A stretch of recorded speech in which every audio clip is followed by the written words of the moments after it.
Olá, bom dia. Olá, pessoal, bom dia. Em nossa página no Facebook você encontra mais notícias do mundo da acessibilidade e dos bastidores do nosso programa. Acesse então facebook.com/Visual TV Brasil. O Visual começa agora.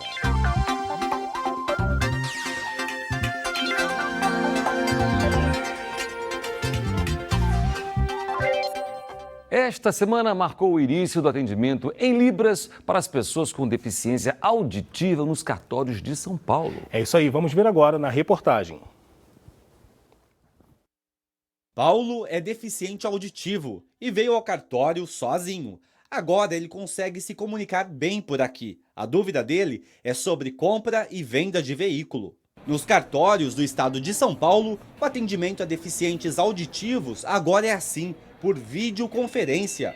De um lado, o cliente, que fala pela língua brasileira de sinais. Do outro, o atendente do cartório, que se comunica por voz. Entre eles está o Salvador, um dos intérpretes disponíveis para fazer a tradução simultânea. E assim, a comunicação acontece. O Detran exige realmente que seja feita a firma por autenticidade. A medida é resultado do Estatuto da Pessoa com Deficiência, que regulamenta a prestação de serviços a esses cidadãos. E o atendimento em Libras já está disponível em todo o estado de São Paulo. São mais de 1.500 cartórios.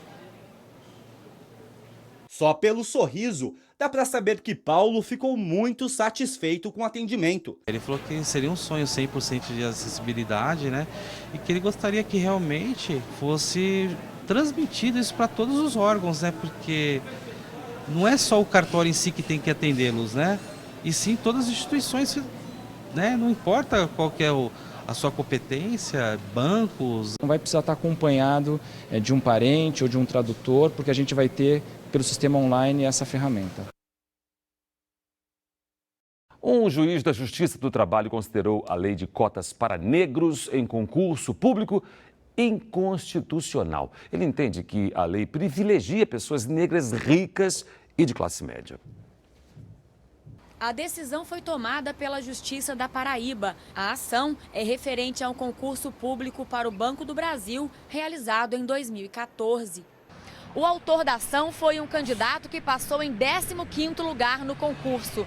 Ele se sentiu prejudicado porque 3 cotistas que tiveram uma pontuação inferior foram convocados. Se não existisse a lei de cotas, ele teria assumido a vaga. O ingresso no cargo e emprego público não é um direito de todos. No artigo 37, inciso 2º, olha, o ingresso no cargo no emprego público dependerá de concurso público. Assim, qualquer lei infraconstitucional abaixo da Constituição que venha estabelecer um benefício desses, estabelecendo distinções entre brasileiros não previsto na Constituição, a lei é inconstitucional. O juiz Adriano Dantas considerou a lei de cotas inconstitucional. Na sentença, ele disse que a lei privilegia o negro rico e de classe média e que essa população não enfrenta dificuldade no processo de formação educacional e poderia concorrer em igualdade de condições com as demais. Para este representante do Conselho Federal da OAB, a Ordem dos Advogados do Brasil, a decisão do juiz é contrária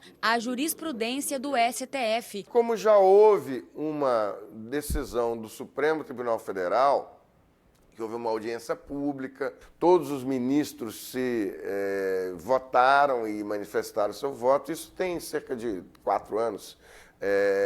Há uma informação, uma decisão e a jurisprudência para que se possa dizer com tranquilidade. A orientação desses casos é de constitucionalidade da ação afirmativa. A lei de cotas foi sancionada em 2014 pela presidenta Dilma Rousseff e tem vigência de 10 anos. Ela reserva 20% das vagas em concursos públicos a negros e pardos. Nas ruas, a legislação ainda é polêmica. Eu sou a favor da decisão do juiz. Não deve haver distinção para cor, para condições sociais, a não ser pessoas com deficiência física. Sim, eu acho que deveria ser válido não só para a universidade, como também para concurso público, já que é a mesma forma de ingresso. Vamos conhecer agora uma estudante que passou em primeiro lugar na seleção para o curso de Direito em uma das universidades mais importantes do país. O caso dela comprova que o desempenho de alunos que entram na universidade pública pelas cotas sociais e raciais é praticamente igual ao dos alunos regulares. Os dados mostram que a concorrência entre os cotistas foi maior que a dos alunos que disputaram as vagas regulares. Foram 24 candidatos para cada vaga de cotas, enquanto que para a chamada ampla concorrência, essa relação foi de 22 alunos para cada vaga.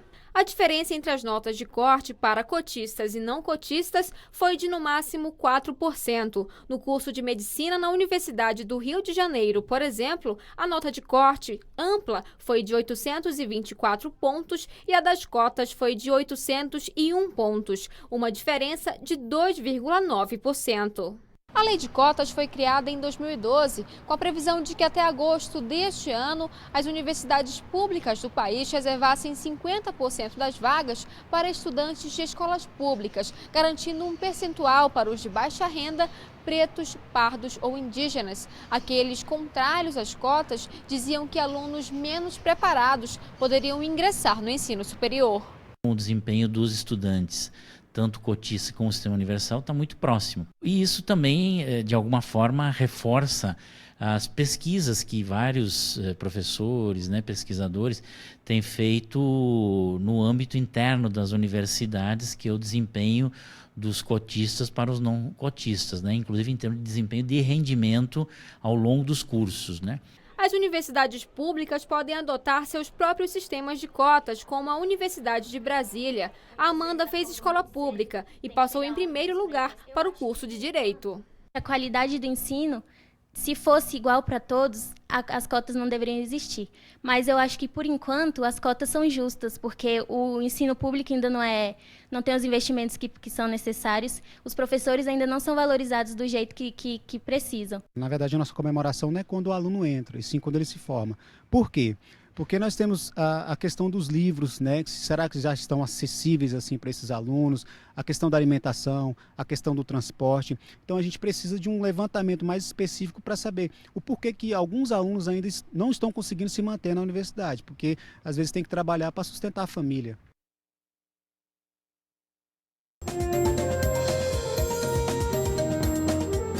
Acontece em Davos, na Suíça, o Fórum Econômico Mundial, que reúne lideranças de todo o mundo. O tema deste ano é a chamada Quarta Revolução Industrial, impulsionada pela internet, o que deve significar uma perda de 5 milhões de empregos nos próximos 5 anos. Mais de 40 chefes de Estado e de governo devem participar desta edição do fórum, que vai até sábado. O Brasil vai ser representado por uma delegação liderada pelo ministro da Fazenda, Nelson Barbosa. Na segunda-feira, um dia depois da suspensão das sanções contra o Irã no fim de semana, o país denunciou novas represálias por parte dos Estados Unidos.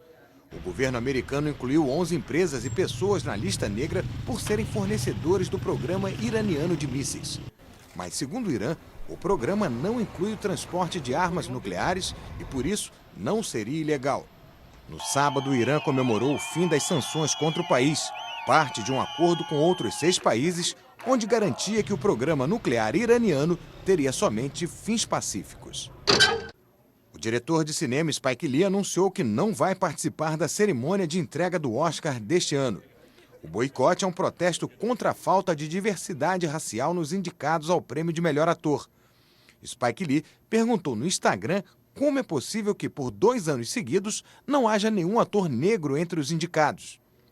A lista foi divulgada na semana passada, levando usuários das redes sociais a criar a hashtag Oscars Still So White, Oscar ainda muito branco.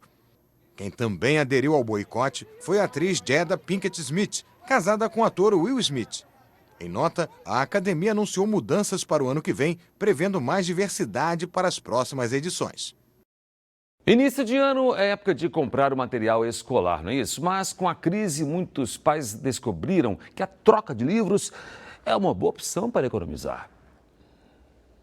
Dona Nilza foi professora de português durante mais de 3 décadas. Dando aulas de reforço, percebeu que de um ano para o outro, os livros não eram passados adiante. Foi assim que ela decidiu montar um espaço para troca de livros que funciona há mais de 2 décadas. Tenho 7 filhos e as dificuldades fez com que eu transformasse a crise em criatividade.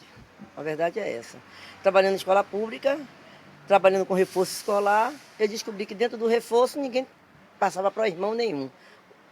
Aí eu comecei a fazer a troca dentro do reforço e na escola pública, porque meus filhos também eram de escola pública. Cláudio tem 2 filhos, um no ginásio e outro no ensino médio. Ele está levando 5 livros por menos da metade do valor que gastaria se comprasse novos. Uma boa economia. Fazendo assim as contas por alto em casa, a economia é mais de 60% na economia que eu teria em comprar os livros novos, comprando eles seminovos, né? Que são livros bem conservados e que dá para ser reutilizado normalmente para o próximo ano. O acervo tem mais de 50 mil livros entre didáticos e literários. Para a permuta é necessário apenas que o material esteja em bom estado de conservação e que tenha sido usado somente a lápis. Carlos se tornou adepto da prática de troca há 4 anos. Dessa vez deixou 6 livros e está levando um. Em casa, orienta os 2 filhos quanto à conservação do material de estudo para que no futuro possa ser reaproveitado. Que eles tenham cuidado com os livros para que possam ser preservados e principalmente que o livro é um instrumento de educação, né? Estudar sem livro não pode. Durante 3 meses, o local funciona para a troca de livros e no restante do ano como uma biblioteca comunitária que incentiva a leitura e a educação. E o Visual está terminando, lembrando que pelo WhatsApp você pode mandar suas sugestões e entrar em contato com a gente. Anote então aí, 021 974 522 300. É isso aí, Davi, a gente volta na segunda-feira. Tchau para você, bom fim de semana.